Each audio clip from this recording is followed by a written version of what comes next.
po ulit, Tita Beth. Hindi ko na po uulitin. Napuno lang po kasi ako sa kanya po at pinapagawa.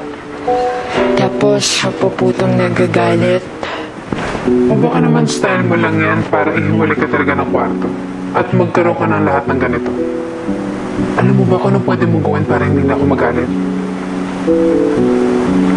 Umalis ka na dito.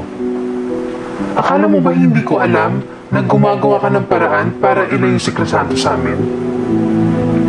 At bumalik siya sa nanay mo, ha? Hindi ko po gagawin yun. Ayoko rin po magkagulo. Ang lahat ng gulo ay dahil sa kagagawa ng nanay mo.